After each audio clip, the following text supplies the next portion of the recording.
네. 자, 오늘 저희가 함께 공부할 본문은 창세기 8번째 톨레도트 25장 19절에서 36장 43절까지 야곱의 신앙 이야기 중에서 25장 19절에서 28장 22절 야곱의 신앙 이야기의 출발 부분을 공부하도록 하겠습니다. 이 야곱의 신앙 이야기는 하나님의 약속에서부터 출발을 해요.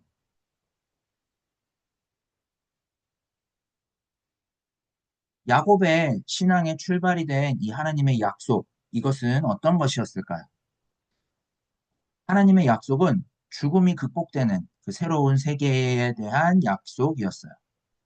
그것은 하나님의 권능과 신실하심, 즉 하나님의 약속은 하나님의 권능과 신실함을 우리 가운데 이루시겠다라는 약속이었죠.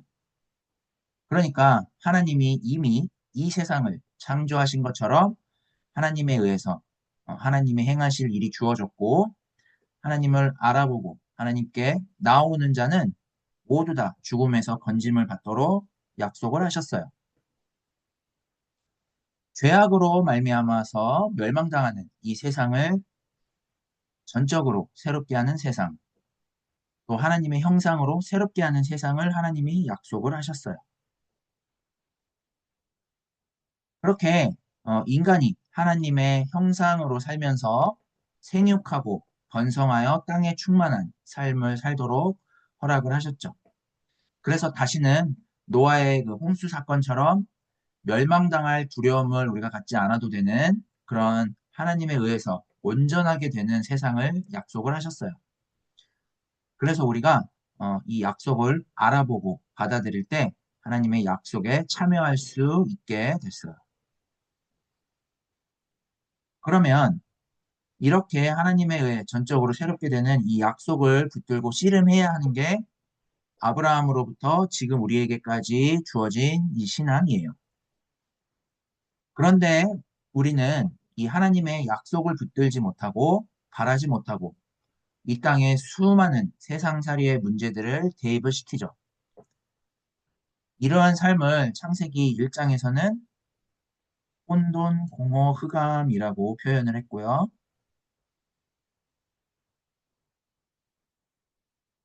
아브라함이 부르심을 받았을 때는 저주와 수고 가운데 있었다라고 했고요. 또 불임과 같은 세상이라고 표현을 했어요. 이런 불임하고 있는 세상 가운데 하나님은 아브라함을 부르시고 또 이삭을 주심으로써 하나님이 행하실 일이 무엇인지 아브라함으로 하여금 알아보도록 하셨어요. 그래서 아브라함을 부르신 하나님이 그 후손을 부르시고 또 그 다음 세대를 부르시고 모든 족속을 부르셔서 모두가 어, 하나님의 복을 누리도록 하신 게 바로 이 하나님의 약속이었어요. 이 하나님의 약속의 성취는 창조주 하나님만이 하실 수 있는 일이고 또 우리의 어떤 신실함과 불신실함에 따라서 좌지우지되거나 오락가락하는 게 아니다라는 것을 우리가 알아봤어요. 우리가 어떠한 상태에 떨어져 있든 하나님은 늘 우리를 부르셔서 하나님의 약속을 알아보게 하시고 그것을 이루시게 하는 그 하나님의 신실하심에 따라서 이 하나님의 약속이 이루어져요. 이걸 알아보고 받아들이고 이루어지기를 바라는 게 바로 우리의 신앙이라는 거죠.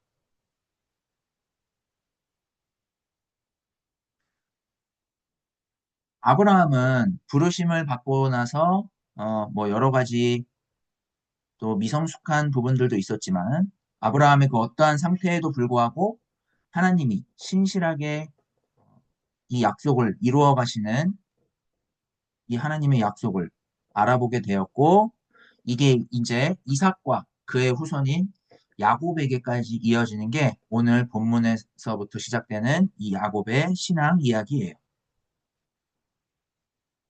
지금 약속의 가정에 아브라함의 부르심과 이삭의 출생을 통해서 하나님의 약속이 주어졌어요. 하나님의 권능과 신실하심에 의해서 세상을 새롭게 대하고 죽음조차도 새롭게 대하는, 다시 말해서 죽어서 묻히는 그런 무덤 같은 세상에서 하나님에 의해서 세상을 새롭게 대하는 이 하나님의 약속이 주어졌어요. 그럼으로써 이제 하나님은 이 약속으로 하나님의 형상으로 우리가 살아가면서 더 이상 죽음이 우리를 주장하지 못하는 그 하나님의 영원한 생명이 주장하는 그런 세상을 이제 하나님의 약속을 통해 보증을 하셨어요. 이렇게 하나님의 생명의 약속으로 새롭게 된 이 약속의 가정에 다음 세대가 태어났어요. 이렇게 하나님의 약속이 주어진 약속의 가정에 태어난 다음 세대는 하나님의 약속이 하나님에 의해 실현되는 우리의 진짜 궁극적인 현실이다라는 것을 알아보고 그 약속을 붙들고 자연스럽게 씨름하는 삶을 살았을까라고 했을 때 전혀 그렇지 않아요. 하나님의 약속이 주어진 이 가정이긴 하지만 하나님의 약속이 주어진 가정이라고 할지라도 이 다음 세대들은 세상으로부터, 즉 육으로부터 출발을 해요. 태어나면서부터 인간적인 어떤 욕망이 작용을 해요. 그리고 이 욕망으로 세상을 대하는 것 때문에 갈등이 발생을 해요. 약속의 가정은 육에서부터 출발해서 갈등을 하고 있는데 이 약속의 가정이 어떻게 하나님의 약속을 다시 알아보고 그 약속에 참여하는 것으로 갈등이 화해로 또 인간적인 이 욕망의 삶에서 하나님의 약속을 붙들고 살아가는 삶으로 살 수 있는지를 불러주신다. 이런 신앙을 소개를 하는 게 바로 오늘 공부할 야곱의 신앙 이야기라고 할 수가 있어요. 그러면 이제 25장 19절에서부터 시작되는 이 야곱의 신앙의 이야기의 읽기의 방향이 있어야 돼요. 이 읽기의 방향은 하나님의 약속이 주어진 이 약속의 가정에 다음 세대가 인간적인 이 욕망의 방식으로 하나님의 약속을 대함으로써 서로 얽히고 설키는 그런 상황 속에서 어떻게 하나님은 약속의 가정이 인간적인 욕망에서 벗어나서 하나님의 약속을 알아보고 받아들이게 하실까? 약속의 가정에 인간적 욕망이 작용을 하고 있음에도 불구하고 어떻게 하나님은 이 약속의 가정이 다시금 하나님의 약속에 참여하는 복을 누릴 수 있도록 하실까? 이러한 사실들을 바라보고 25장 19절부터 우리가 읽어낼 수 있어야 된다 하겠습니다. 그렇게 우리가 읽어나감으로써 이제 오늘날 우리에게까지 연결을 해서 하나님의 약속은 오늘 나에게도 함께 하시고 내 모든 인간적인 욕망에도 하나님에 의해서 이루어지는 그 차원이고 그 하나님의 약속이 이루어진다는 것은 우리가 꿈을 꿀 수 있는 게 아니고 우리가 죽으면 다 내려놓아야 되는데 그 죽음 너머에 우리의 삶을 온전케 하시는 그 하나님의 권능에 의해서 이루어지는 것이다라는 사실을 알아보게 돼요. 그러면서 이제 우리는 세상 사람들은 하나님의 약속이 주어졌는데도 아직 하나님의 그 복을 누리지 못한 채 인간적인 방식으로 복을 누리느라고 지금처럼 부자가 되냐, 가난한 자가 되냐와 같은 삶에 떨어져 있구나. 그래서 세상살이에 고통을 겪고 있구나라는 것을 알게 되겠죠. 그런 우리들을 향해서 이제 하나님의 약속은 하나님이 값없이 베푸신 선물이다라는 사실을 우리가 알아보고 그 앞에 나아가게 되고 하나님의 약속에 참여하는 것을 다른 인간적인 행위로 내세우지 않게 되죠. 오직 약속하신 이 하나님을 알아보고 참여하는 삶을 살게 된다라는 거예요. 야곱의 신앙 이야기도 지금 그런 흐름으로 펼쳐지는 이야기들이다라고 보시면 되겠습니다. 그러면 이제 오늘 본문을 좀 한번 큰 틀로 어, 살펴볼게요. 이제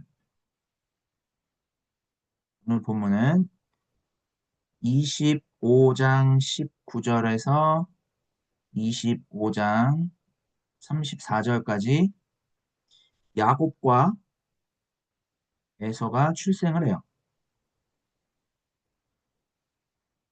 그런데 이제 에서는 어, 팥죽 한 그릇에 장자의 권리를 팔아요.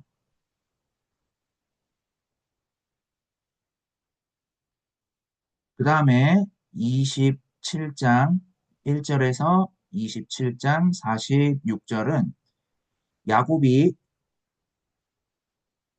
아버지 이삭을 속이고 형 에서 대신에 장자의 축복을 받아내요.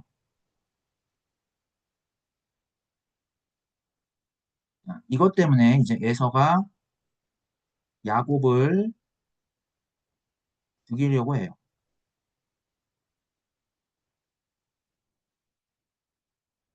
이런 일들이 이제 벌어지면서 에서와 야곱이 갈등하고 있고요. 28장 1절에서 9절은 갈등하는 에서와 야곱의 삶의 내용이 언급이 돼요. 자, 요 사이에 이제 26장 1절에서 26장 1절에서부터 여기까지, 네, 35절까지가 언급이 돼요. 자, 요 26장은 하나님의 약속에 참여하는 또 하나님이 함께하는 자 이삭의 이야기가 여기에 들어가 있어요. 그러니까 26장에서는 이삭이 누리는 하나님의 복은 갈등에서 화해로 변화시키는 복이다라는 사실을 여기에서 지금 전해줘요. 그 화해는 세상 사람들과의 화해일 뿐만 아니라 삶과 죽음과의 화해, 그리고 하나님과 세상의 화해를 누린다는 그 사실과 하나님의 약속에 참여한 진짜 복이 있다라는 그런 사실들을 보여주는 장면들이다라고 보시면 되겠습니다. 자, 그리고 이제 28장 10절에서 22절에 이제 여기가 중요한 부분이죠. 야곱과 하나님이 만나는 장면이에요. 어디에서 만나냐? 광야에서. 그 어떠한 인간적인 욕망도 작용할 수 없는 광야에서 야곱은 빈털터리로 도망자 신세가 되었을 때 이제 하나님을 만나요. 여기에서 이제 하나님이 너를 아브라함과 이삭처럼 약속의 상속자로 삼겠다. 너와 함께하고 너를 인도하겠다라는 약속의 말씀을 하셔요. 그런데 그런 와중에도 야곱은 이 하나님이 함께 하시는 복을 자신이 원하는 어떤 세속적인 그 복을 바라는 인간적 욕망으로 하나님의 복을 누리고자 하는 그런 장면들이 펼쳐져요. 그래서 이제 우리가 25장의 내용부터 한번 쭉 보자면요.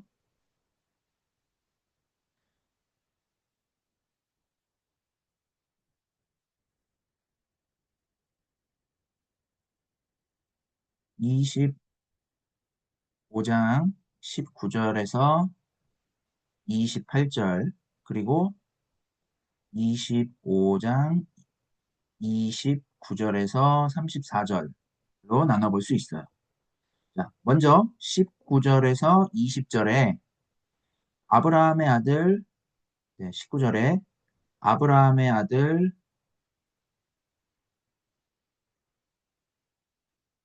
이삭, 의 족보는 이러하니라 라고 이제 이삭의 족보를 쭉 소개를 해요. 그러면서 이제 아브라함이 이삭을 낳았고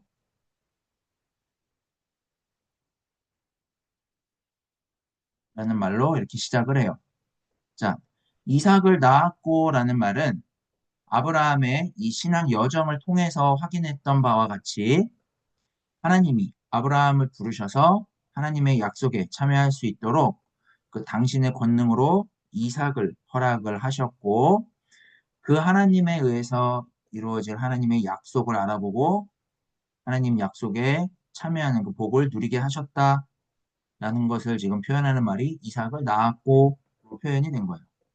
자, 그리고는 이제 20절에 40세에 리브가를 아내로 맞이하여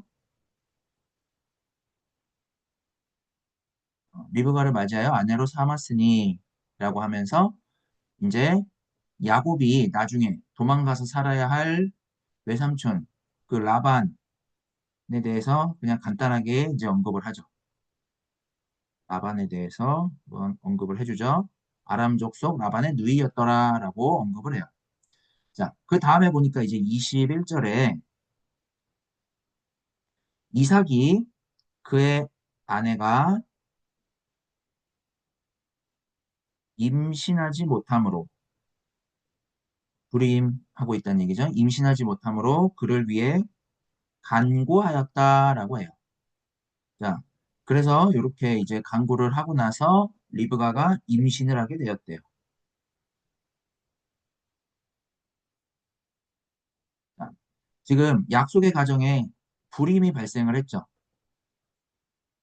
왜 불임의 문제가 언급이 됐을까요? 그러면 이렇게 불임하고 있는 가운데 이삭이 할 수 있는 일은 무엇이었을까? 이삭이 간구했다라는 거예요. 기도했다라는 거. 그러면 자, 이삭이 기도를 했기 때문에 간절하게 기도했기 때문에 리브가의 이 불임의 문제가 해결이 되었을까요? 자, 그게 아니라 이삭이 간구했다라는 것은 하나님의 이 권능과 신실하심에 대해서 말을 하려고 하는 거예요. 그러니까 하나님이 이삭의 이 간구를 들으시고 불임의 문제가 해결되었다라는 것은 하나님의 약속이 하나님의 권능과 신실하심으로 이루어지고 이 하나님의 약속에 따라 불임의 문제가 해결이 된다라는 것을 나타내려고 하는 거예요. 이 약속의 가정의 다음 세대가 약속의 가정이라고 해서 당연하게 주어지는 게 아니라 이렇게 불임으로부터 출발한다라는 거예요. 그러니까 이 약속의 가정의 다음 세대는 불임으로부터 출발해서 하나님의 요 권능과 신실하심에 의해서 이루어지는 것이지 당연히 이루어지거나 어떤 인간적인 조건 등으로 이루어지는 것이 아니다라는 것을 이제 언급하는 거예요. 자, 이렇게 이제 리브가가 임신을 하게 됐는데 22절에 보니까 그 아들들이 그의 태 속에서 싸우느니라 라고 되어 있어요. 자, 이렇듯이 약속의 가정이라고 해서 그냥 하나님의 약속을 알아보고 태어나고 참여하는 게 아닌 거죠.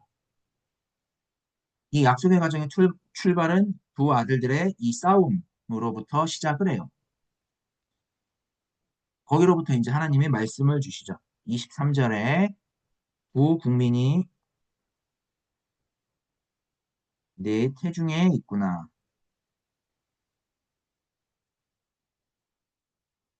그리고 두 국민이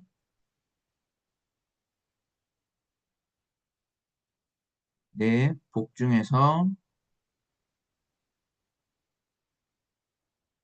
나누이리라 라고 해요. 그러면서 이 족속이 저 족속보다 강하겠고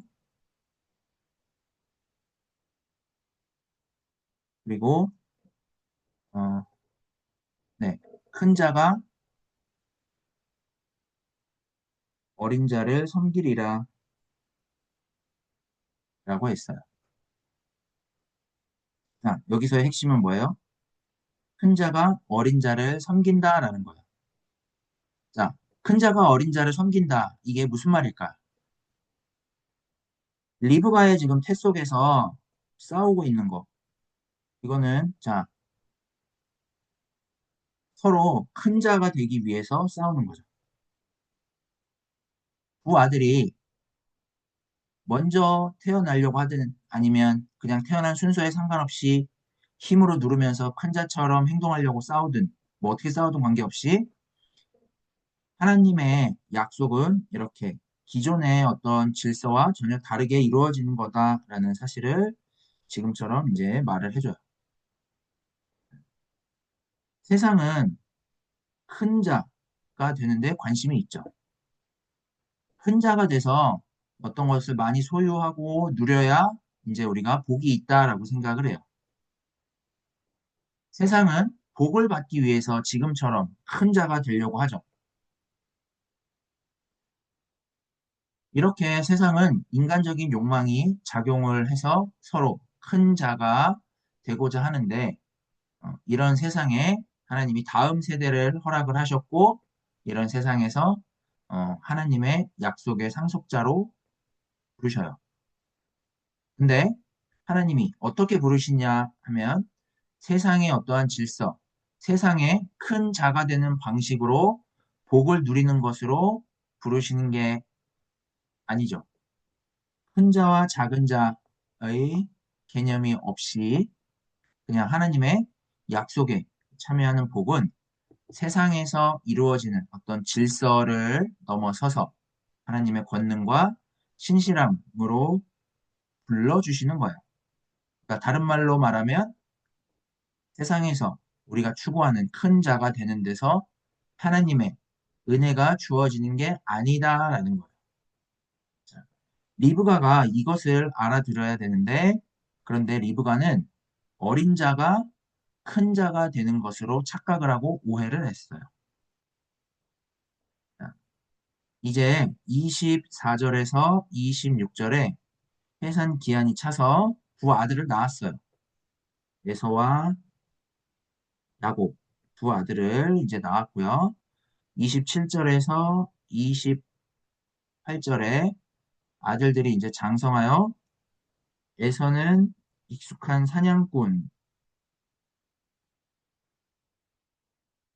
사냥꾼이었으므로 들사람이 되었다라고 하고요. 야곱은 조용한 사람이었고 장막에 거주하였대요. 이삭은 에서가 사냥한 고기를 좋아함으로 그를 사랑하고 리브가는 야곱을 사랑했대요. 자, 이게 문제였어요. 이삭은 에서를 좋아했는데 에서가 큰 자, 장자니까 하나님의 약속의 상속자는 당연히 에서가 되어야 한다라고 생각을 했어요. 반면에 리브가는 큰 자가 어린 자를 섬긴다라고 하니까 당연히 야곱이 장자가 되어야 된다라고 생각을 했어요. 이렇게 이삭과 리브가는 지금 다음 세대가 태어나자 하나님의 약속을 인간적으로만 생각을 하면서 하나님의 약속에 대한 이 성격이 흔들리기 시작을 했어요. 다음 세대에게도 그 하나님의 약속은 이전 세대와 같이 그 하나님의 권능과 신실하심에 의해서 이루어지는 것인데도 불구하고 이삭과 리브가는 어떤 인간적인 질서로 이렇게 지금 생각을 했어요. 하나님의 약속은 그 창조주 하나님의 권능과 그 신실하심에 의해서 하나님의 약속을 알아보고 참여하는 복을 누리게 하는 것으로 이루어지는데도 불구하고 이삭은 장자이기에 당연히 에서가 큰 자가 되어야 에서가 장자이니까 당연히 큰 자가 되어야 된다라고 생각을 하고요. 리브가는 야곱이 큰 자가 되어야 된다. 이것이 가문이 복이 되겠다라고 지금 여기고 있는 거예요. 그러면 이런 상황에서 이제 29절에서 34절에 다음 세대의 당사자인 에서와 야곱은 하나님의 약속에 대해서 어떻게 생각하고 있었을까요? 이들 자신도요, 각자 자기가 큰 자가 되어야 되겠다라고 생각을 해요. 이게 어떻게 드러나느냐 하면 29절에 야곱은 북을 쏘고요. 에서는 사냥을 하고 돌아와서 피곤했어요. 그래서 30절에 이제 이 피곤한 에서가 야곱에게 말을 하죠. 그 붉은 것을 내게 먹게 하라라고 이야기해요. 내가 먹게 하라. 자, 붉은 것을 내가 먹게 하라라고 이렇게 이야기를 해요. 그러니까 이제 그러니까 작은 자, 세상적으로 작은 자인 이 야곱은 호시탐탐 자신이 장자가 될 기회를 노리고 있었는데 이제 기회가 왔어요. 자, 그래서 31절에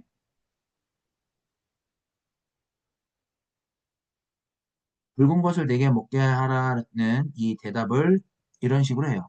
형의 장자의 명분을 내게 팔라 라고 해요. 그러자 이제 32절에 에서가 자기가 배가 고파 죽겠는데 장자의 명분이 뭐가 중요한가, 뭐가 필요한가라고 해요. 그래서 이제 33절에 야곱이 에서한테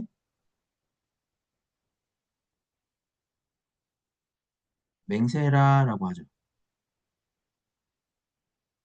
그리고 에서는 이제 맹세를 해요. 그리고는 이제 장자의 명분을 야곱에게 팔아요. 이렇게 장자의 명분을 팔고 나서 야곱이 에서에게 팥죽을 주고 야곱은 에서에게 팥죽을 주고 에서는 팥죽을 먹고 또 일어나서 나갔어요.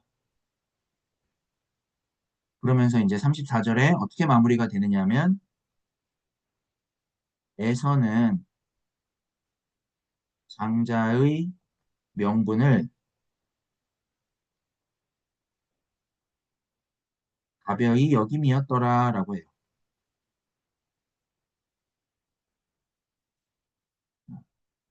에서는 이미 큰 자이고 장자의 명분에 그다지 관심이 없어요. 왜냐하면 에서는 이미 세상에서 먼저 태어난 자이기 때문에 그냥 장자의 명분을 누리면 되는 거예요. 그래서 장자의 명분을 가볍게 여긴 거예요. 반면에 야곱은 작은 자로서 인간적인 욕망의 기준에서는 이제 작은 자인데 큰 자가 되고자 하는데 지금 혈안이 되어 있어요. 그래서 형 에서의 이 장자의 명분을 언제 한번 걸려만 봐라 이러면서 지금 계속 그 기회만 엿보고 있어요. 자, 여기에서 보면 에서가 더 인간미가 있고 더 나은 사람 같아 보이죠.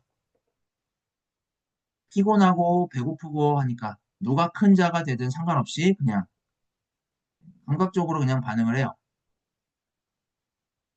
여기에 드러난 지금 에서의 모습을 보면 뭐 이것저것 재거나 이러지 않아요. 그런데 하나님의 약속은 인간적으로 더 낫다, 아니다, 이것으로 참여를 하는 게 아니라 하나님의 권능에 속해 있는 문제예요.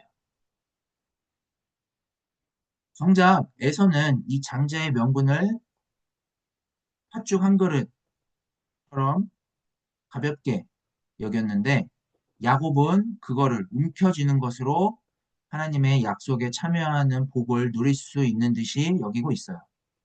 자, 그래서 이 29절에서 34절, 특별히 이 마지막 요 말씀은 에서가 장자의 명분을 가볍게 여겼기 때문에 장자의 명분을 뺏겼다라는 데 초점을 맞추는 게 아니라 야곱의 지금 이런 상태, 장자의 명분을 호시탐탐 노리고 있는 이 야곱의 상태에 초점을 맞추고 있는 거예요.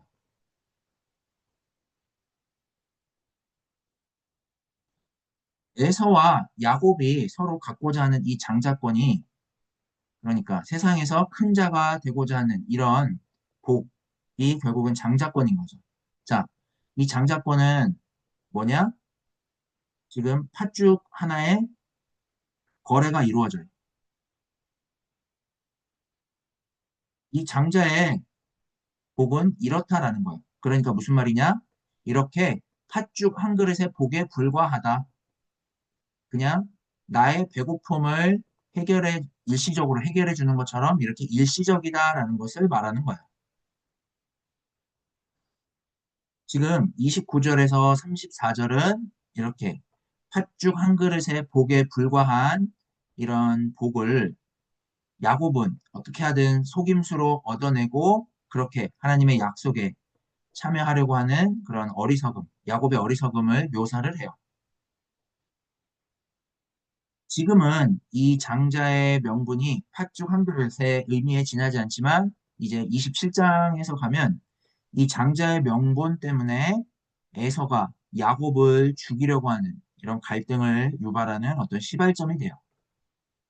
그러니까 25장에 요 장자의 명분은 팥죽 한 그릇에 지나지 않고 다시 말하면 하나님의 약속은 이렇게 큰 자가 되는데 있는 게 아니라 사람들이 세상에서 얻고자 하는 이 장자의 명분과 같은 세상에 큰 자가 되고자 하는 이 복, 이것은 하나님의 약속에 참여하는 것과는 무관하고 하나님의 약속은 우리가 이룰 수 있는 것이 아니라 하나님의 권능과 신실하심으로 이루어진다. 그렇게 이루어지는 하나님의 약속을 알아보고 거기에 참여하고자 하는 게 우리의 신앙이다라는 사실을 설명하고자 하는 의도로 지금 25장이 이렇게 기록이 되었다 하겠습니다. 자, 이제 26장을 볼 텐데요. 26장. 자, 26장은 좀 우리가 간단히 보도록 할게요. 26장에서 이제 약속의 상속자 이삭은 아브라함처럼 어떤 기근의 문제에 직면을 해요. 그래서 이제 그랄에 가서 어떤 행동을 하냐면 아비멜렉 앞에서 자신의 목숨을 부지하기 위해 사라가 아니죠. 자, 리브가를 누이라고 해요. 자기 아버지 아브라함이 저지른 것과 똑같은 행동을 해요. 이 행동 때문에 아비멜렉하고 갈등이 일어나요. 하지만 이 갈등이 일어나기는 했지만 곧 화해로 이제 바뀌게 돼요. 아비멜렉과 화해가 일어나면서 요 리브가의 요 일로 인해서 이제 아비멜렉이 어, 여러 가지 이제 막 재물들과 이런 것들을 주면서 이 당시에 재산이 될 만한 것들을 주면서 이삭이 창대하고 왕성해져요. 그러자 이제 시기한 요 블레셋에 있던 사람들이 이 아브라함 때 들이 팠던 우물을 막아버리고 이 우물을 흙으로 메꿔요. 자, 이삭이 살았던 곳은 물이 부족한 지역이기 때문에 우물을 막는다라는 건 생존을 위협을 하는 거나 다름이 없어요. 그래서 그랄의 목자들과 이삭의 목자들이 서로 붙어요. 하지만 이런 상황에서 이삭은 이들과 맞서 싸우지 않아요. 그냥 다른 곳으로 옮겨가서 새로운 우물들을 파요. 이렇게 이제 그랄의 목자들과 갈등을 하다가 아비멜렉과 또 화평의 조약을 맺는 것으로 이제 화해가 일어나요. 자, 요렇게 이제 다른 곳으로 이동하면서 이삭은 우물을 파는데, 어, 이렇게 이동을 하다가 도달한 곳에서 새로운 우물을 얻는 것으로 이제 26장이 마무리가 돼요. 25장하고 27장 요 사이에 25장도 야곱과 에서의 갈등, 27장도 야곱과 에서의 갈등인데 요 갈등 사이에 이 26장 이야기가 지금 들어가 있는 이유가 있어요. 지금 약속의 가정은 세상에서 갈등을 하죠. 그 가운데 이제 자신들이 마련한 어떤 방식과 세상의 큰 자가 되고자 하는 방식으로 다툼과 갈등이 일어날 수밖에 없어요. 이들이 지금 얻고자 하는 장자권, 아까 우리가 살펴봤던 이 장자권을 가지고 이렇게 다투고 갈등하게 되는데 하나님의 약속은 이삭이 새로운 곳에 가서 우물을 얻은 것처럼 세상의 어떤 다툼과 갈등에서 이겨서 더 나은 것, 더 많은 것을 쟁취하려고 하는 것이 아니라 모두가 함께 살게 되는 화해에 이르게 되는 이게 진짜 그들이 얻으려고 해야 할 하나님의 복이다라는 사실을 알려주기 위해서 지금 26장이 요 사이에 지금 기록이 되어 있어요. 그러니까 26장은 이 야곱의 신앙의 이야기가 갈등과 다툼에서 화해로 바뀌어가는 이런 흐름으로 전개가 된다라는 어떤 큰 그림을 보여주고 있는 하나의 장치로서의 역할을 한다라고 할 수가 있겠습니다.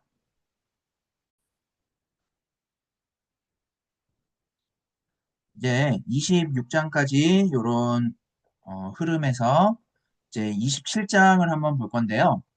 27장은 에서와 야곱의 이 갈등이 절정에 이르는 이 부분이에요. 자, 27장은 27장 1절에서 4절, 그리고 27장 5절에서 17절, 27장 18절에서 29절, 27장 30절에서 40절, 이렇게 네 단락으로 나눌 수 있고요. 이제 이 네 단락의 결론으로서 27장 41절부터 46절로 이렇게 나누어진다라고 볼 수가 있어요. 자, 먼저 27장 1절에 이삭이 나이가 많아 눈이 어두워 잘 보지 못하더니 로 시작을 해요. 자, 눈이 어두워서 잘 보지 못하는 이 상태에서도 이삭은 에서를 불러요. 육신의 눈이 지금 어두운 이런 상태에서도 이삭의 관심은 오로지 에서에게만 있어요. 왜냐하면 이삭은 하나님의 약속에 참여하는 복이 큰 자에게 있다고 생각하고 있기 때문에 에서를 축복하려고 하는 거예요. 육신의 눈과 함께 지금 영의 눈도 어두워져 있는 요 이삭의 이런 상태를 묘사를 해요. 자, 그래서 이제 2절에서 4절에 자신이 늙어서 언제 죽을지 모르니 들에 가서 사냥을 해서 자신이 즐기는 별미를 만들어 가져오라라고 하고요. 그리고 이것을 자기가 먹게 하고 마음껏 이야기하고 축복하게 해달라라고 에서에게 말을 해요. 이삭은 약속의 상속자이지만 인간적인 질서에서 태어난 이 큰아들 에서에게 복을 빌고 빌어주고 축복하는 것으로 마치 어떤 하나님의 약속에 참여하는 그런 복이 이루어질 것처럼 음, 마음껏 축복하겠다라고 이렇게 지금 이야기를 하고 있어요. 자, 이 사이에 이제 어린 자가 큰 자가 되고자 야곱이 이제 여기에 끼어들죠. 누구를 통해서 끼어들어요? 리브가를 통해서 끼어들어요. 자, 그게 이제 5절에서 17절까지의 내용인데요. 5절에 이삭이 에서에게 말할 때 리브가가 들었더니 그래요. 자, 지금 눈이 어두운 이삭 그리고 귀가 밝은 리브가의 모습이 이렇게 묘사가 돼요. 이 모습은 자, 장자의 명분에 눈이 어두운 에서와 그 장자의 명분을 빼앗고자 귀를 밝게 쫑긋 세우고 기회를 엿보는 이 야곱의 모습이 지금 이삭과 리브가의 이 상태를 통해서 지금 투영이 되고 있는 거죠.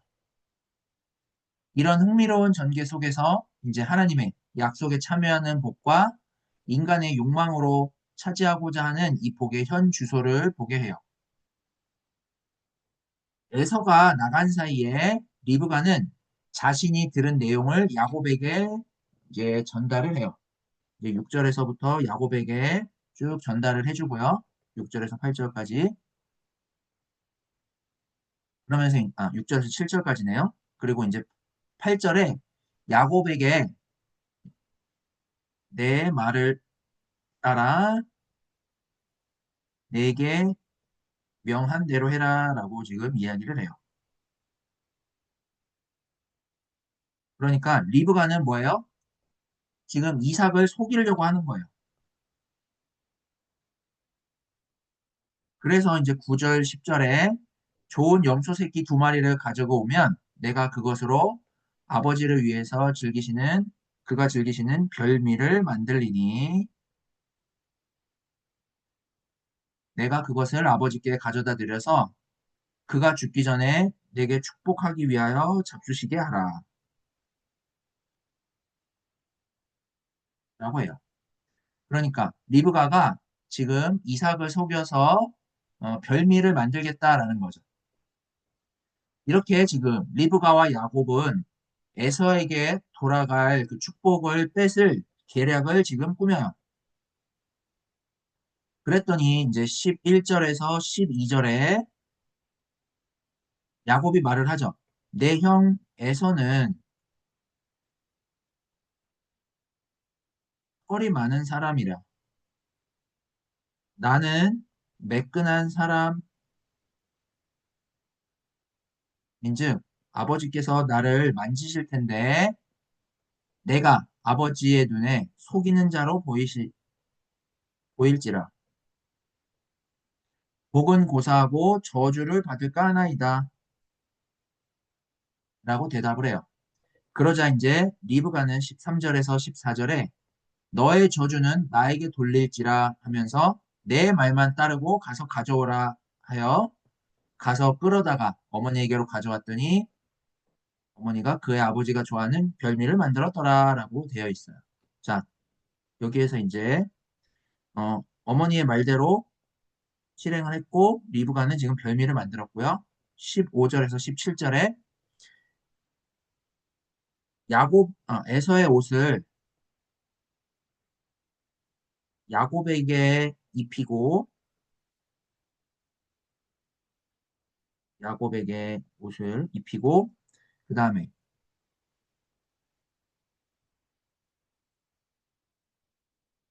염소의 새끼에 가죽을 입히고요. 또 손과 목에 매끈한 것을 입히고 자기가 만든 별미와 떡을 이제 야곱에게 줬어요. 그러니까 지금 야곱은 뭐예요? 에서로 지금 변장을 한 거죠. 이렇게 에서에게 빌 복을 어린 자 야곱이 빼앗는 것으로 큰 자가 되려고 하는 이런 방식으로 진행이 돼요. 이렇게 이제 복을 뺏는 것으로 큰 자가 되고자 하는 게 지금 우리 한국에서의 교회 공동체와 신앙의 공동체 내에서 일어나죠. 어떻게 일어나요? 구성원들이 어떻게 하면 하나님으로부터 복을 받을 수 있을지 하나님의 이름을 내세우면서 온갖 방식으로 하나님 자신이 하나님의 복을 받기에 합당한 사람인 것처럼 꾸미고 변장을 해요. 그런 것들이 이제 어떤 신앙의 어떤 행위들, 뭐 충성하고 봉사하는 것들로 나타나죠. 이렇게 이제 현재의 요 신앙 공동체가 갖가지 신앙의 어떤 행위들로 하나님의 약속에 참여할 수 있는 것으로 여겨요. 이런 식으로 이제 하나님의 약속이 하나님의 권능과 신실하심으로 주어진다라는 사실을 분명히 하지 못한 채 온갖 다양한 방식으로 하나님의 그 복을 뺏기 위해서 기도를 하거나 경건한 방식으로 행하는 이러한 형식을 취해요. 리브가와 야곱이 별미를 만들고 에서의 옷을 입고 아무렇지도 않게 복을 받아내려고 하는 것처럼 우리도 하나님께 복을 받아내기 위해서 그런 태도들을 취해요. 이 모든 것들은 하나님 편에서 보면 뭐예요? 계략이고 속임수이겠죠. 그죠? 자, 그래서 이제 18절에서 29절까지 야곱이 이제 본격적으로 이삭을 속여요. 리브가와의 이 계략을 지금 실행에 옮겨요. 자, 야곱이 이삭에게로 가서 18절에 아버지여 하고 부르니까 이삭이 내가 누구냐라고 해요. 아버지여 라고 부르니까 지금 이삭이 내가 누구냐라고 해요. 자, 그래서 이제 야곱은 19절에 자신은 에서이고 명하신 대로 사냥한 고기를 잡수시고 자신을 축복해달라라고 해요. 20절에 이삭이 내가 어떻게 이같이 속히 잡았느냐라고 묻죠. 그러니까 야곱은 야곱은 뭐라고 대답을 하느냐면 아버지의 하나님 여호와께서 나에게 순조롭게 만나게 하셨다라고 해요. 하나님이 도우셔서 그랬다라고 지금 말을 하는 거죠.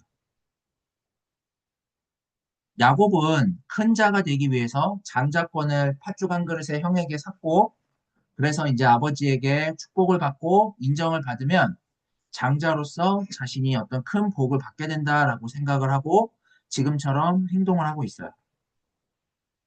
그런 복을 받는 게 마치 하나님의 약속이 성취되는 것처럼 지금 여긴단 말이에요.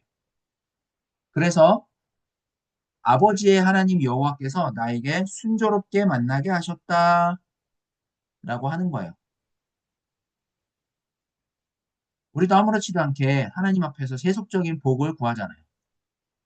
그래서 이제 내가 세상에서 큰 자가 되는 것, 이게 하나님이 잘 되는 것이라는 이런 논리를 이제 앞세우고요.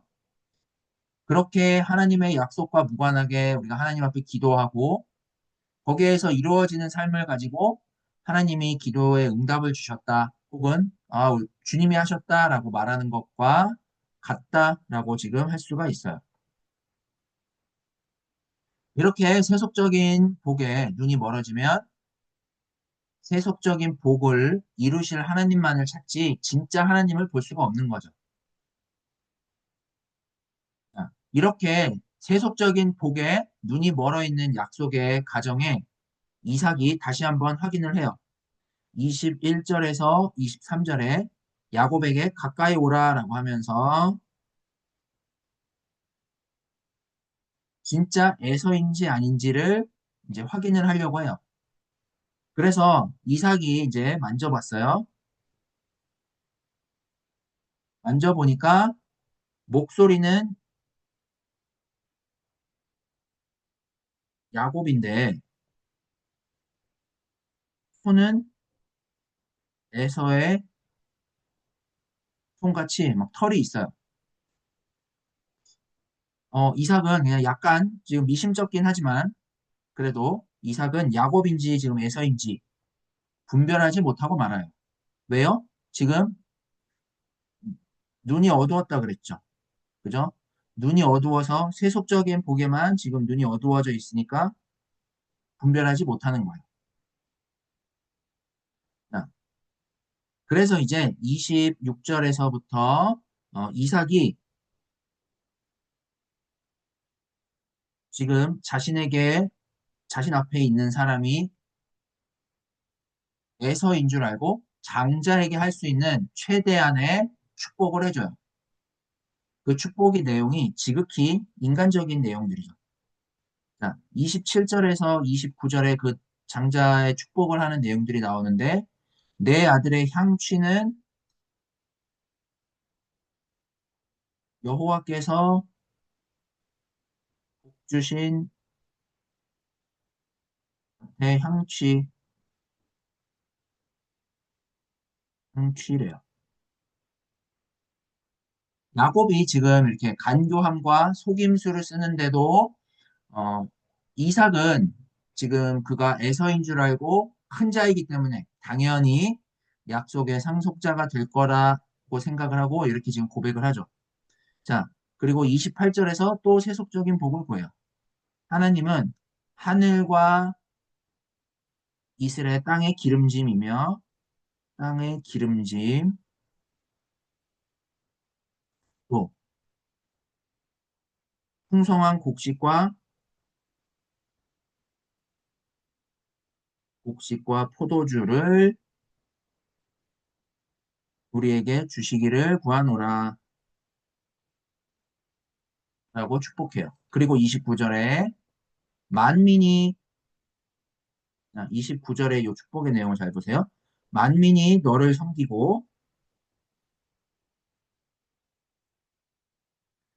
열국이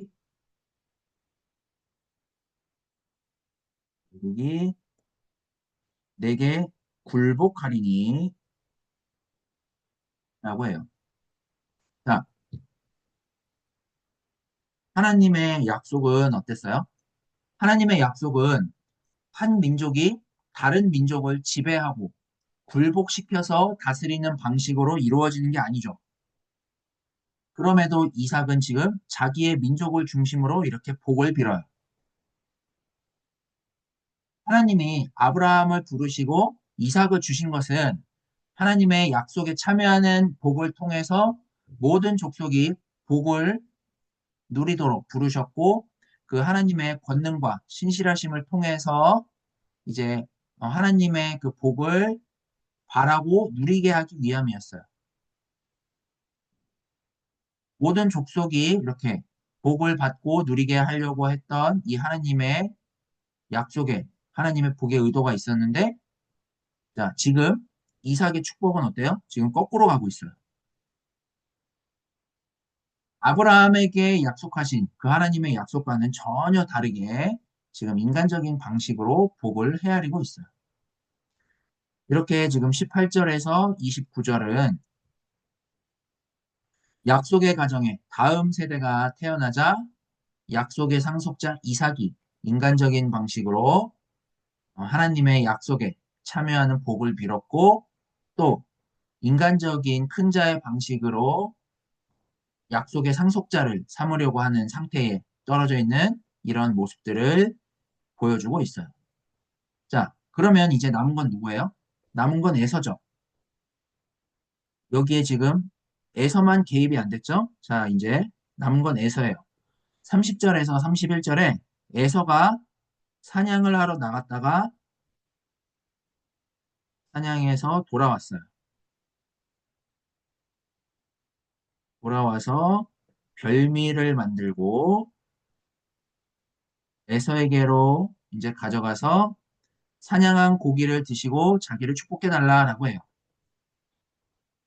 그런데 이제 32절에 이삭이 묻죠. 너가 누구냐? 라고 물으니까 에서라고 대답을 해요.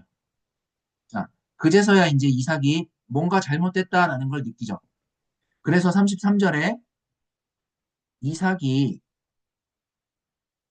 심히를 빨간색으로 써.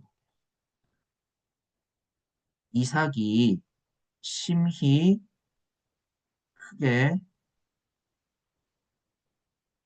떨었고 이렇게 되어 있어요. 이삭이 심히 크게 떨었고 에서가 오기 전에 누군가 와서 어, 자기가 그 별미를 다 먹고 그를 축복을 했으니 그가 반드시 복을 받을 것이다 라고 해요. 자, 그러면 한번 생각을 해보세요. 영적인 복, 영적인 복은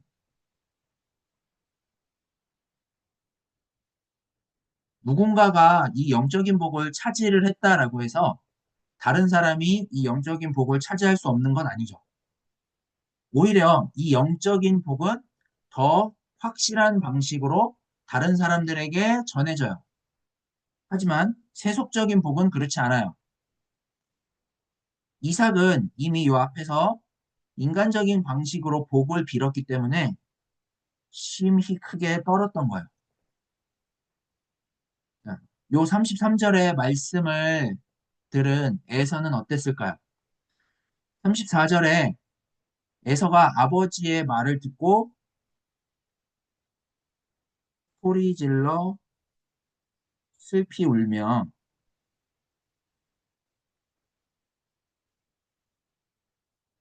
슬피 울면서 어, 자신도 축복을 해달라고 해요.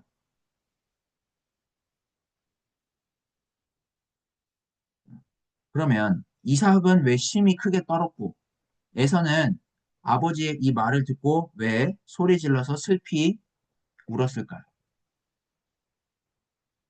하나님의 약속에 참여하는 복을 못 보고 인간들이 갖고 있는 어떤 세상의 가치 속에서만 이 복을 생각을 하다 보니까 그게 안 되거나 무너지면 다 없어지고 잃어버린 것처럼 여기기 때문에 심히 크게 떨고 소리 질러 슬피 울었던 거예요. 그러자 이제 35절에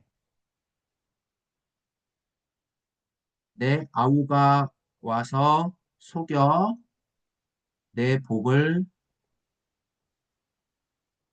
빼앗았도다 라고 하죠. 그러니까 세상의 복은 이런 거예요. 뺏기도 하고 빼앗기기도 해요. 뺏기도 하고 빼앗기기도 하고 이렇게 빼앗기는 것으로 심히 크게 떨고 소리 질러서 슬피 우는 거. 이게 어떻게 복일까요? 아, 이제 여기에 대해서 36절에 에서가 이제 말을 해요. 36절에 에서가 어, 야곱이 자신을 속인 게 두 번째다라고 하죠. 두 번째다라고 이렇게 어,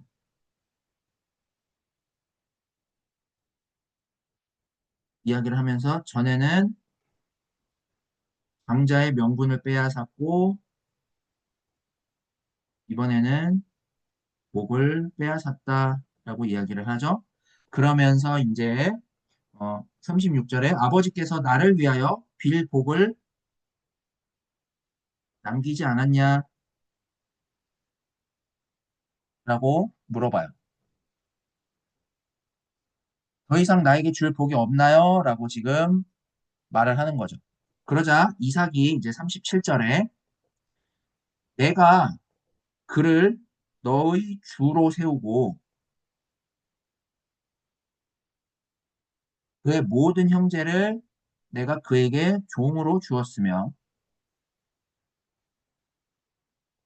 모든 형제를 종으로 주었으며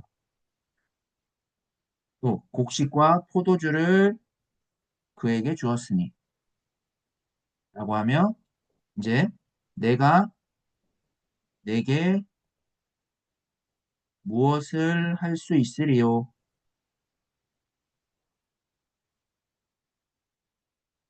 라고 대답을 해요. 자, 그러니까 뭐예요? 이삭이 에서에게 더 이상 줄 복이 없다라는 거예요. 그럼에도 이제 38절에 에서가 축복을 해달라고 하니까 39절에서 40절에 어, 이삭이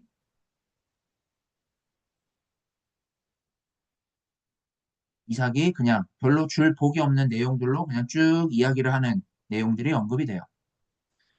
자, 이렇게 인간적인 질서에서 큰 자에게 돌아가야 될 이 세속적인 복은 뺏기기도 하고 빼앗기기도 하고 이런 복 때문에 심히 크게 떨고 슬퍼하기도 해요.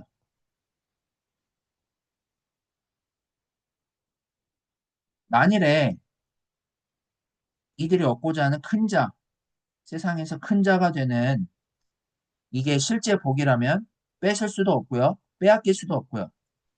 이 복이 없다는 것으로 크게 떨 필요도 없고 슬퍼할 필요도 없겠죠. 세속적인 복은 이렇게 갈등과 경쟁으로 이루어진 세속적인 불안과 두려움에 떨어지게 해요. 그 결국이 고통과 파멸로 이어지게 돼요. 이렇게 지금 세속적인 복을 받은 야곱, 그리고 세속적인 복을 빼앗긴 에서, 그리고 약속의 상속자로 복을 빌어준 이 부모, 이삭과 리브가, 그러면 자, 이삭과 리브가는 또 어떻게 될까요? 그들의 결국이 이제 41절에서 46절에 나타나요. 41절에 세속적인 복, 그러니까 그의 아버지가 야곱에게 한 축복으로 말미암아 어떻게 되었을까요? 어떻게 되었냐면 에서가 야곱을 미워하여가 됐어요. 그러면서 에서가 뭐라고 말을 하냐면 아버지를 곡할 때가 가까웠은즉 아우 야곱을 죽이리라 라고 이야기를 해요. 자, 42절에 이제 이 말을 리브가가 듣게 되고요. 에서가 야곱을 죽이려고 한다라는 걸 야곱에게 전달을 해요. 만일에 이들이 받고자 했던 이런 어떤 세상의 복이 진짜 복이라면 지금처럼 뭐 죽이려고 하거나 이렇게 갈등이 아니라 평화를 맛봐야 되죠. 복이 주어졌는데 지금처럼 미워한다면 이거는 복이 아니라 화예요. 어쨌든 에서는 이런 복을 빼앗긴 것 때문에 지금 야곱을 미워하고 죽이려고 하면서 이제 자기의 한을 풀려고 해요. 리브가는 어린 자가 큰 자를 섬기는 방식으로 이제 야곱이 큰 자로서의 그 아버지의 장자의 축복을 받으면 에서가 장자로서 축복을 받는 것보다 더 화목하고 더 풍성하고 더 나을 거라고 생각을 했겠죠. 하지만 이 복은 리브가의 생각과 전혀 다른 방향으로 흘러가요. 그래서 43절에서 45절에 야곱에게 이제 자신의 오라버니 라반의 집으로 피시나요?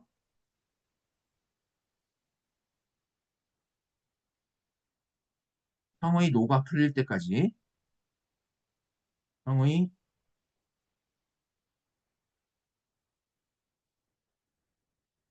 형의 노가 풀릴 때까지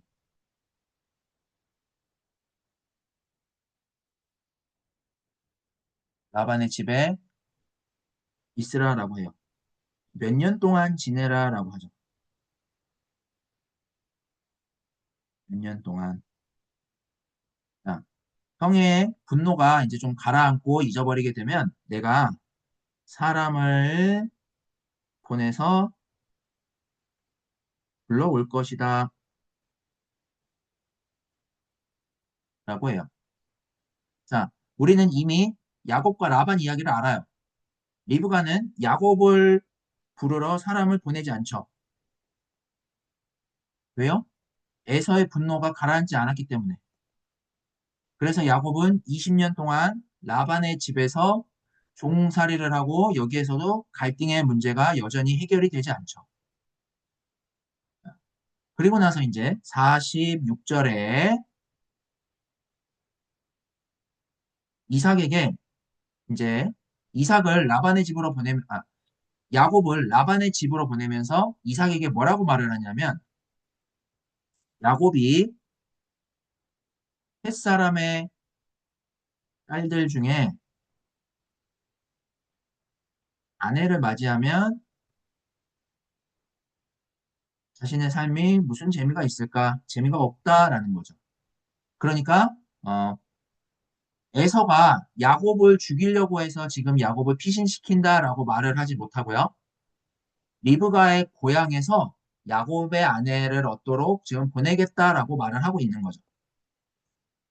그러니까 이렇게 큰 자가 되려고 다시 말해서 세속적인 복을 얻으려고 했던 이 결과는 에서는 야곱을 죽이려고 하고 야곱은 모든 걸 잃어버리고 20년간 또 고통의 세월을 보내는 길로 떠나죠.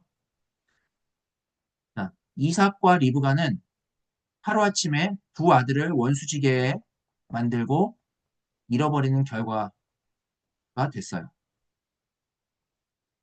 그리고서 하나님의 약속이 과연 성취되는 이 복을 누릴 수 있을지가 요원한 상태가 되어버렸다라는 게 지금 27장이 전하고 있는 내용이라고 보시면 돼요.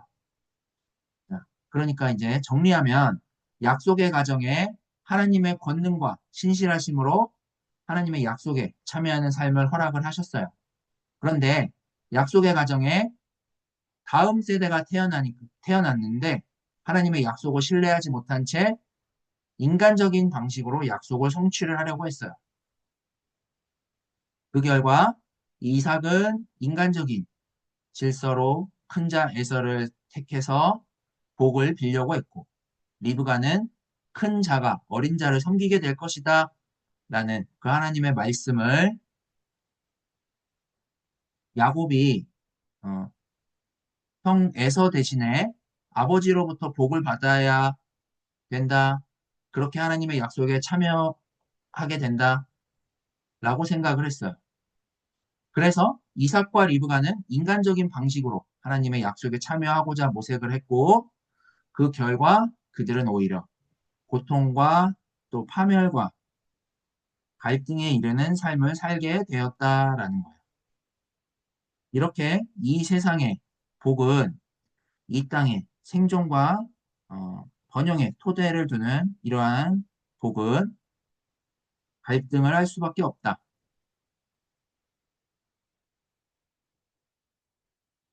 그래서 27절은 이러한 갈등들을 하나님이 어떻게 회복을 시키시는지 어, 펼쳐지는 내용들이다라고 이제 이 이후에 야곱의 이 신앙 이야기가 어떻게 하나님이 갈등에서 화해로 펼쳐지는지 그거에 대해서 이제 어떤 기본 배경이 되는 말씀이 바로 27장의 말씀이다라고 할 수가 있어요. 자, 그 다음에 이제 우리가 28장으로 한번 가볼게요. 자, 28장을 보시면 잠시만요. 요거를 좀 제가 좀 더 지우고요.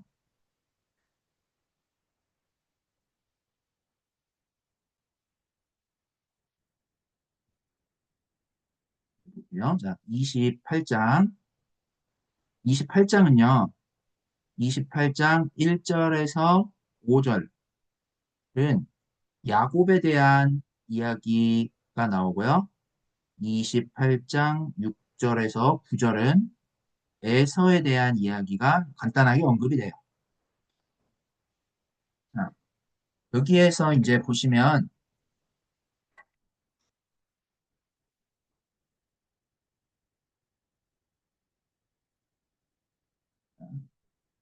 리브가가 이제 명한 대로 야곱은 1절에 야곱은 이제 라반에게 가려고 해요. 이삭은 리브가가 이제 말한 것을 그대로 믿고 있고 그래서 이삭이 이제 야곱을 축복을 하면서 보내줘요. 자, 그래서 이제 이렇게 라반의 집으로 야곱이 떠나는 장면들이 1절에서 5절까지 언급이 되고요. 그리고 이제 6절에서 9절에 에서는요. 에서는 세상의 복을 삶의 토대로 삼고 살아가는 그 이스마엘의 자손을 아내로 맞이를 하면서 이제 살아가요.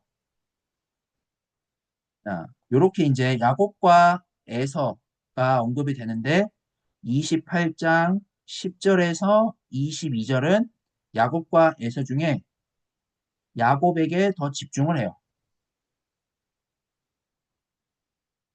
자, 야곱에게 집중을 어떻게 하냐? 야곱이 하나님과 이제 만나게 되는 장면이 10절에서 22절에 나와요.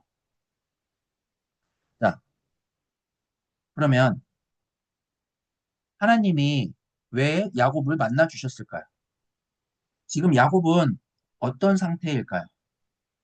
지금 야곱은 큰 자가 되려고 시도를 했다가 지금 모든 걸 잃어버리고 지금 다 지금 모든 것을 내려놓고 떠나야 하는 도망자 신세가 됐어요.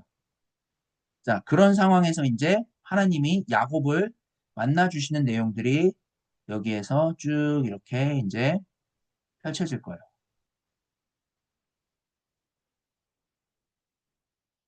자, 그러면 한번 봅시다. 28장 10절부터 22절에 야곱은 지금 모든 것들을 잃어버리고 도망자로서 이제 겨우 목숨을 부지하기 위해서 쫓겨나가고 있는 그런 신세예요. 자, 이런 가운데서 이제 하나님이 실패한 자가 지금 야곱이죠.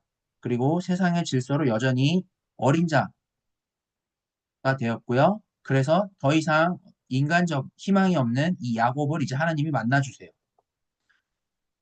그래서 큰 자로 살아가고자 하는 이런 에서와 같이 큰 자로 살아가고자 했던 이 야곱을 이제 하나님이 부르셔서 어, 에서조차도 하나님이 사랑하는 자로 불러주시기 위해 야곱을 지금 먼저 사랑하신 거다라고 할 수가 있어요.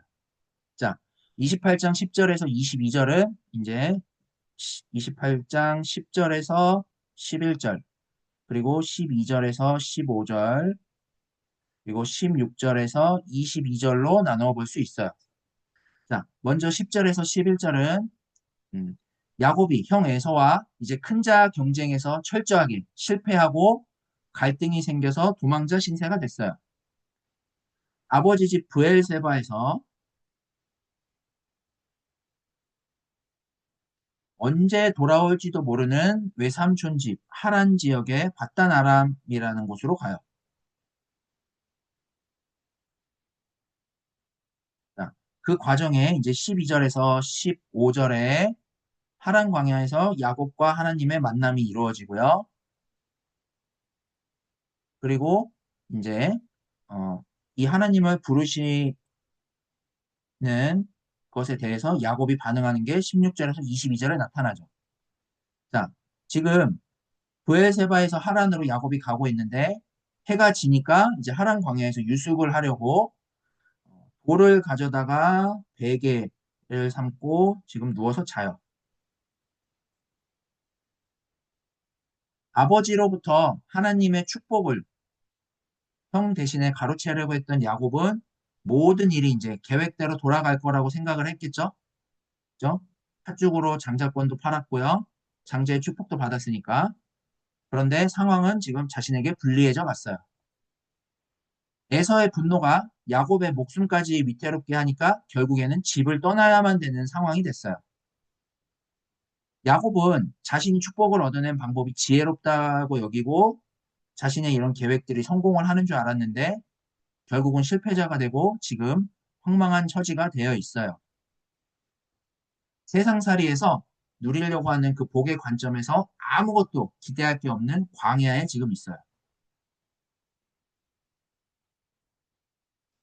물론 그 어머니 리브가의 말대로 하란의 외삼촌 집이라는 목적지가 있기는 하지만 그 목적지로 가는 여정은 아브라함이 지금 떠나왔던 길을 거꾸로 가고 있는 거예요.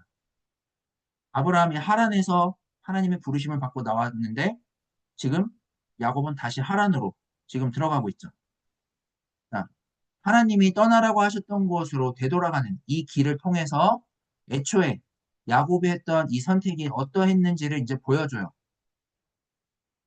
야곱이 애초에 선택한 길은 지름길이라고 생각을 했고 지혜로운 길이라고 생각을 했는데 그게 아니라 잘못된 길이었던 거예요.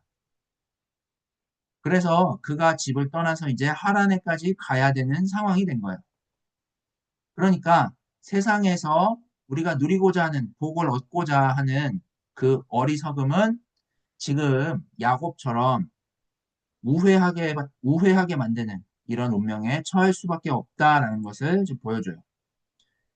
자, 이렇게 지금 광야에서 야곱이 잠이 들었고 이제 그 꿈에서 하나님이 야곱을 만나 주시는 장면이 12절에서 15절이에요.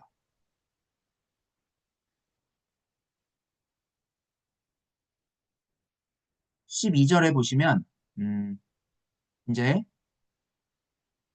자, 꿈을 꾸는데요. 야곱이 꿈을 꾸는데 자, 꿈은 자신의 어떤 현실적인 요소가 개입을 할 수 없죠.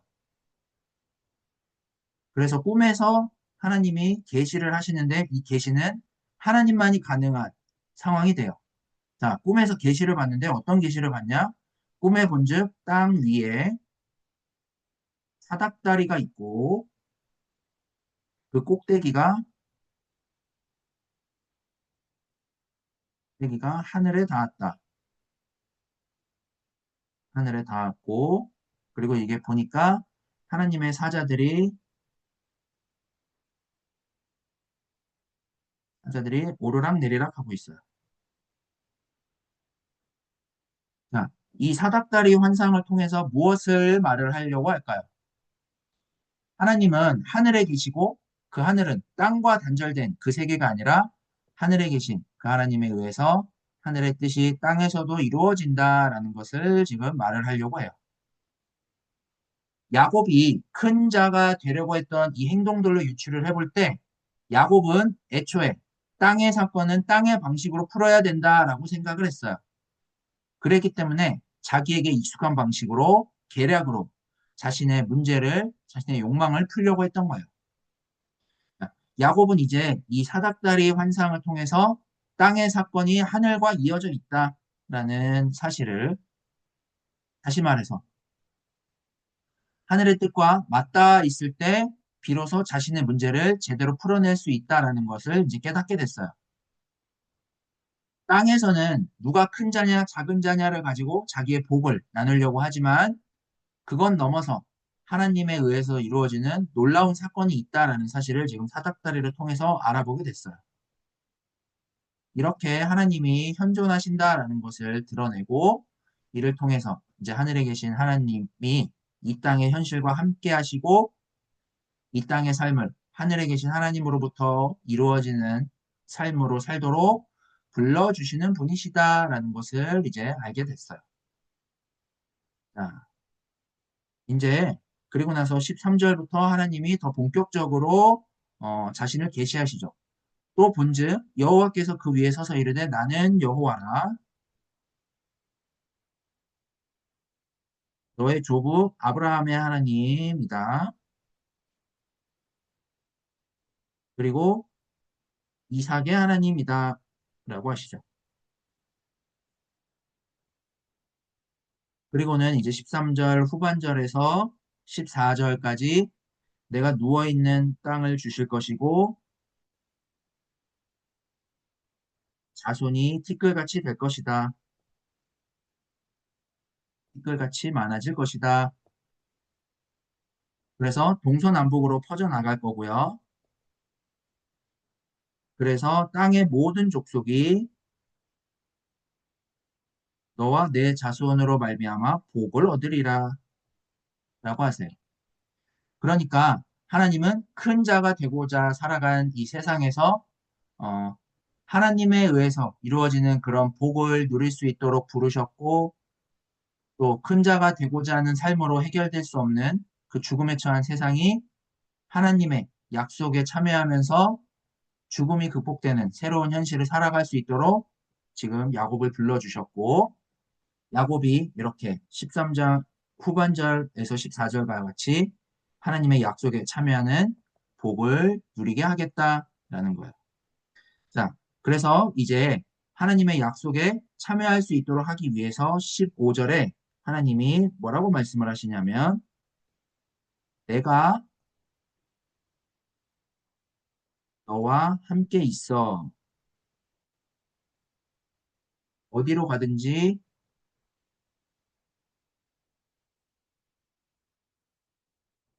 너를 지키며 라고 말씀을 하셔요. 자, 세상적으로 큰 자가 되고자 살아가는 세상에서 거기에서 실패한 야곱과 지금 함께 하셔서 하나님의 약속에 참여하는 약속의 상속자가 되게 하시겠다라는 건데 그 하나님의 약속에 참여하는 그 복을 누리게 되는 하나님의 큰 자가 되기까지 하나님은 야곱에게 너를 떠나지 아니하겠다. 너를 지키겠다라고 지금 이렇게 말씀을 하시는 거예요. 15절과 같이 어디로 가든지 너를 지키며 이렇게 하나님은 자신의 신실하심을 다시 한번 이렇게 드러내셔요. 자, 그 다음에 이제 16절에서부터 19절에 보면 야곱이 잠에서 깨서 여호와께서 과연 여기 계시거늘 내가 알지 못하였다라고 얘기해요. 이제 야곱은 가장 정직한 본연의 모습을 찾아가게 돼요. 인간적으로 큰 자가 되고자 하는 곳에서 하나님이 계시지 않고 알아볼 수 없었던 야곱이었는데 지금 전적으로 실패하고 도망자 신세가 된 야곱에게 하나님이 지금 함께하고 계시더라라는 거예요. 그래서 17절에 두렵도다 이곳이요. 두렵도다라고 했고요. 그리고 이곳은 다름 아닌 하나님의 집에 있는 하늘의 문이로다 라고 해요. 야곱에게는 이제 자신의 정직한 모습을 찾아가는 이 하늘의 문이 열리게 됐어요. 그래서 18절에 야곱이 베개로 삼았던 돌을 가져다가 기둥을 세워서 그 위에 기름을 붓고 19절에 그곳 이름을 이제 벳엘이라고 했어요. 벳엘. 벳엘은 자 하나님의 집이라는 뜻이죠.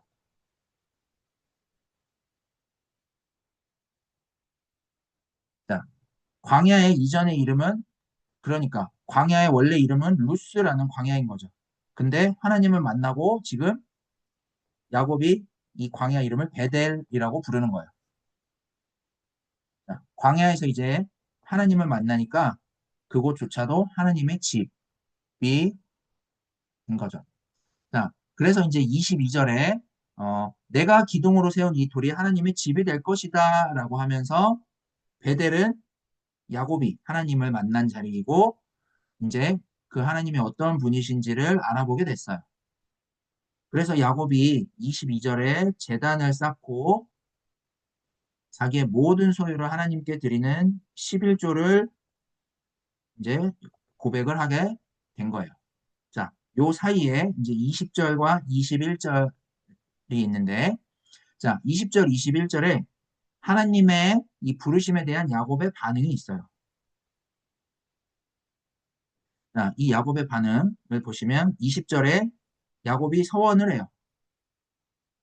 하나님이 나와 함께 계셔서 그러면서 이제 내가 가는 길에서 나를 지키시고 먹을 떡과 입을 옷을 주시면 또 21절에 평안히 아버지 집으로 돌아가게 하시면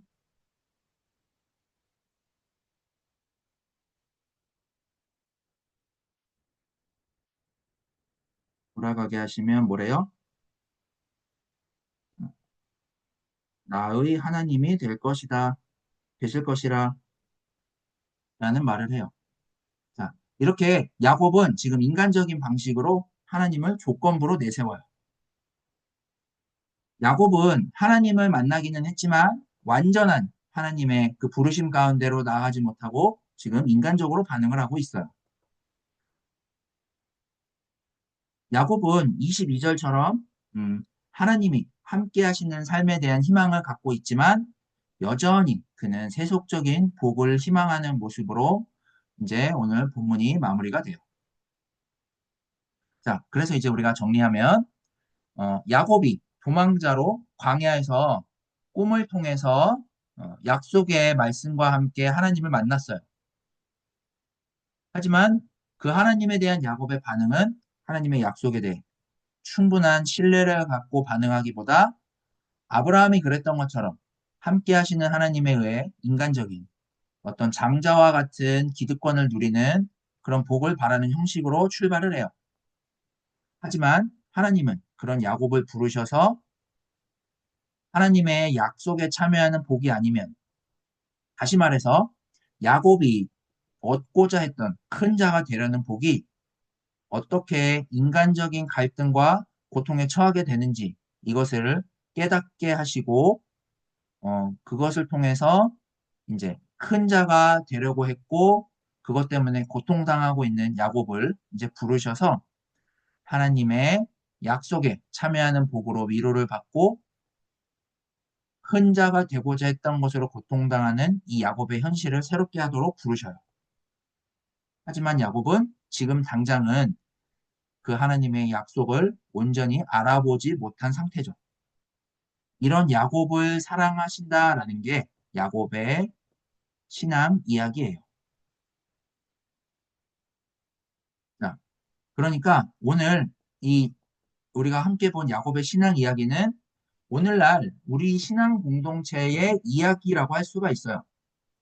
죄로 인해서 죽음에 처한 삶을 살고 있는 우리에게 하나님이 예수를 통해 죽은 자를 살리신 그 사건을 통해서 하나님이 우리와 함께 하신다라는 사실을 알아보게 하셨어요. 그래서 우리가 하나님으로부터 왔고 하나님께로 간다라는 이 사실을 알아보고 우리가 그 앞에서 이 땅의 삶을 세속적인 복이 아니라 하나님이 우리와 함께 하시는 복, 하나님의 형상으로 살아가는 복, 또 산자나 죽은 자나 모든 사람이 누릴 만한 그 하나님의 약속에 참여하는 복을 누리고 살아가도록 불러주셨어요. 근데 우리는 그런 하나님을 신뢰하지 못하고 세속적이고 인간적인 방식으로 하나님의 복을 구하죠. 이러한 복의 결국은 야곱과 에서의 관계에서 보는 것처럼 끊임없이 고통과 파멸에 이르게 돼요. 그렇기 때문에 우리는 성경이 전하고 있는 영적인 복이 무엇이고 그 복에 이르도록 하시고자 우리를 만나주시는 그 하나님을 알아봐야 되겠죠. 그 하나님에 의해서 이루어지는 영적인 복이 내 삶의 진짜 복이다라는 사실을 깨닫고 누리고 소망을 할 수 있어야 돼요. 하나님에 의한 그 영적인 복을 알아보고 그걸 진짜 나의 복으로 내 삶으로 여기고 받아들여야 돼요. 자, 그 방법은 뭘까요? 아브라함을 부르시고 야곱을 부르신 것 같이 하나님의 약속이 우리에게 어떻게 주어졌고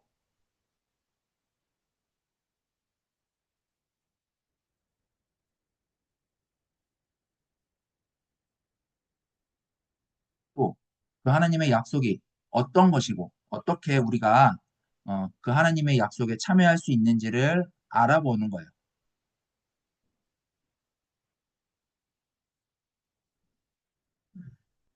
그러니까 오늘 야곱의 신앙의 이야기의 이 말씀을 통해서 이것을 분별하고 우리가 이 하나님의 약속을 알아보는 때까지 이를 수 있어야 돼요. 우리가 이렇게 하나님의 약속을 알아보게 될 때 우리는 하나님의 약속에 참여하는 복에 눈을 뜨고 그 복을 실제로 바람으로써 세속적인 복을 구함으로 인해서 거기에서 겪게 되었던 어떤 고통과 갈등과 파멸에서 벗어나서 하나님이 하나님이 함께 하시는 복,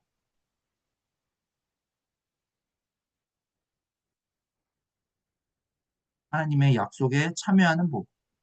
자, 이 복을 우리가 누리고 바라게 되는 그러한 삶을 살게 된다라고 할 수 있겠습니다. 야곱의 신앙 이야기는 이러한 삶으로 우리들을 초청해 주는 말씀이다 할 수 있겠습니다.